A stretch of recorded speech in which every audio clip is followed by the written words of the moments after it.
ఈ వీడియోలో ఐపీఎల్ 2024 కోసం మన Sunrisers Hyderabad team squad అయితే చూద్దాం. వికెట్ కీపర్స్ విషయానికి వస్తే Heinrich Klaasen, Glenn Phillips, Upendra Singh అయితే ఉన్నారు.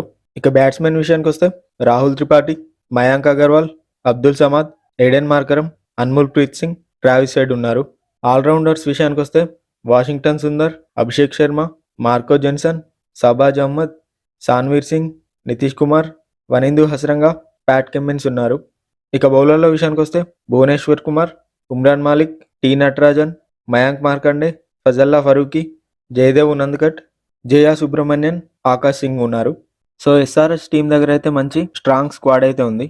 మెయిన్గా ఫారెన్ ప్లేయర్స్ విషయంలో ఈ స్క్వాడ్లో నుండి ఒక బెస్ట్ ప్లేయింగ్ 11 అయితే చూద్దాం. ఓపెనింగ్ విషయానికి వస్తే ఖచ్చితంగా చేంజెస్ అయితే ఉంటాయి, ఎందుకంటే ఆక్షన్లో ట్రావిస్ హెడ్ ని అయితే మన ఎస్ఆర్ఎస్ టీం తీసుకుంది. సో మయాంక్ అగర్వాల్ ని డ్రాప్ చేసి ట్రావిస్ హెడ్ ని ఆడించే ఛాన్స్ అయితే ఉంది. అతనికి తోడుగా అభిషేక్ శర్మ ఓపెనర్ గా రావచ్చు. ఇక నంబర్ 3 విషయానికి వస్తే మ్యాక్స్ చేంజెస్ అయితే ఉండకపోవచ్చు. నంబర్ 3 లో రాహుల్ త్రిపాఠి యాజ్ యూజువల్ గా ఉంటాడు. ట్రావిస్ హెడ్ రావడంతో ఎస్ఆర్ఎస్ టీం టాప్ ఆర్డర్ అయితే చాలా స్ట్రాంగ్ అయింది. ఇక మిడిల్ ఆర్డర్ విషయానికి వస్తే నంబర్ 4 లో యాడెన్ మార్కరం, నంబర్ 5 లో హెన్రిచ్ క్లాసన్, నంబర్ 6 లో అబ్దుల్ సమాద్, నంబర్ 7 లో వాషింగ్టన్ సుందర్ ఆడే అవకాశాలు ఎక్కువగా ఉన్నాయి. ఈ నలుగురిలో హెన్రిచ్ కార్ల్సన్ గురించి తెలిసిందే, మ్యాచ్ ని వన్ సైడ్ అయితే చేయగలడు. And Aiden Markram, Washington Sundar కూడా మంచి బ్యాటింగ్ అయితే చేయగలరు. సో మిడిల్ ఆర్డర్ లో హెన్రిచ్ క్లాసన్, యాడెన్ మార్కరం కనుక మంచిగా ప్లే చేస్తే ఎస్ఆర్ఎస్ టీమ్ కి అయితే మిడిల్ ఆర్డర్ లో తిరిగి ఉండదు. ఇక బౌలర్ల విషయానికి వస్తే నంబర్ 8 లో ప్యాట్ కమ్మిన్స్, నంబర్ 9 లో భువనేశ్వర్ కుమార్, నంబర్ 10 లో మయాంక్ మార్కండే, నంబర్ 11 లో నటరాజన్ ఆడే ఛాన్సెస్ అయితే ఉన్నాయి. ఇక ఇంపాక్ట్ ప్లేయర్ విషయానికి వస్తే